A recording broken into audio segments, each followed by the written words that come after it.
근데 진단서상에 진단명과 진단 코드만 있어서는 이 양성 뇌종양 진단비를 안녕하십니까, 보험금분쟁 전문가 최성환 손해사정사입니다. 자, 오늘 다룰 내용은 양성 뇌종양 진단비 보험 상품이죠. 그 약관에 따른 부분들을 좀 자세히 살펴보도록 하겠습니다. 보통 양성 뇌종양 진단비라고 하면 악성이 아니면 양성이면 주겠다고 이렇게 오해를 해서 이렇게 생각하시는 분들이 많이 있거든요. 근데 실제 양성 뇌종양 진단비 약관 내용을 보면 의외로 까다롭다, 받기가 쉽지 않다라는 부분을 오늘 영상을 보시고 좀 아실 수 있을 거라고 보여집니다. 한번 살펴보겠습니다. 약관 내용 보시면 양성 뇌종양의 정의를 했습니다. 생명에 치명적이며 암이 아닌 뇌에 발생한 병리학적, 조직학적 양성 뇌종양을 말하며 뇌에 손상을 줄 수 있는 두 개 내의 종양을 말한다라고 약관에 명시가 되어 있고요. 두 번째, 양성 뇌종양은 신경학적 절제가 반드시 필요한 것으로 판단되거나 수술을 해야 되는 정도로 판단이 되거나 수술을 할 수 없는 경우에 영구적인 신경학적 결함이 원인이 될 수 있는 경우를 말한다. 즉, 수술은 해야 되는데 그 뇌에 발생한 종양이 위치가 좋지 않아서 수술을 하면 신경학적 결손이 발생할 가능성이 있는 종양을 얘기를 하는 겁니다. 제외되는 항목도 분명히 나와 있습니다.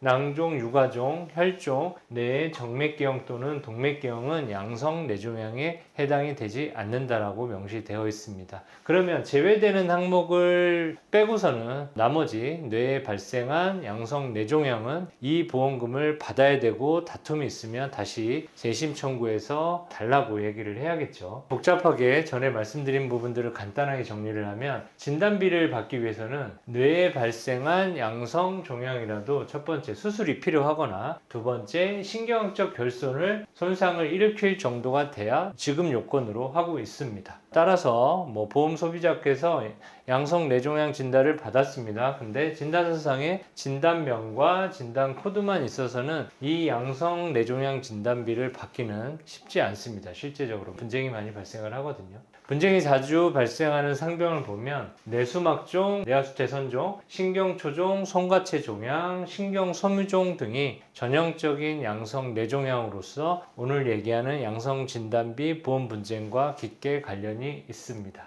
보통 종양이 작거나 신경학적 증상이 환자가 없는 경우에는 병원에서는 좀 더 지켜봅시다. 향후에 6개월에서 한 번, 1년에 한 번씩 MRI 등 영상검사 통해서 종양 크기 변화가 없으면 이대로 쭉 경과 관찰이 필요하고 만약에 크기가 있으면 수술할 가능성도 있습니다라고 보통 얘기를 합니다. 수술이 불필요하거나 경과 관찰이 있는 경우에 그런 소견을 받은 경우에는 오늘 얘기하는 진단비 보험 분쟁이 매우 발생할 확률이 매우 높다라고 제가 얘기할 수 있겠습니다.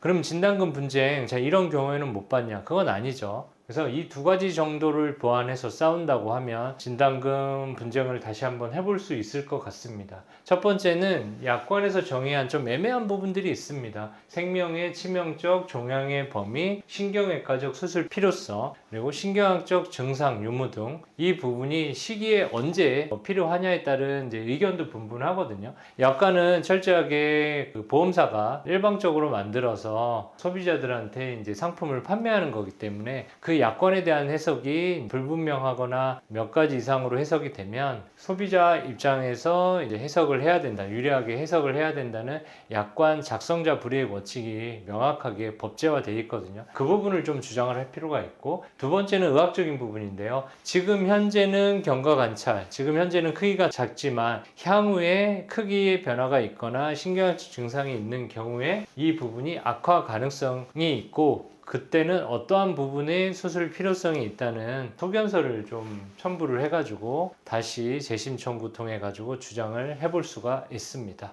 자, 오늘 내용은 뇌종양 양성 진단비 약관을 한번 파헤쳐 봤고요. 약관에서 악성이 아니면 그냥 양성이면 주는 진단비가 아닌 그 양성 진단비 중에서도 요건을 충족해야지만 진단비를 주거든요. 그래서 오늘 영상 보시고 양성 진단비 관련해서 보험 분쟁이 발생했다고 하면 추가 문의 주시면 상세하게 답변 드리도록 하겠습니다. 오늘 영상이 마음에 드셨다면 구독, 좋아요, 알림 설정까지 부탁드리고 다음에 더 좋은 주제 영상으로 찾아뵙도록 하겠습니다. 감사합니다.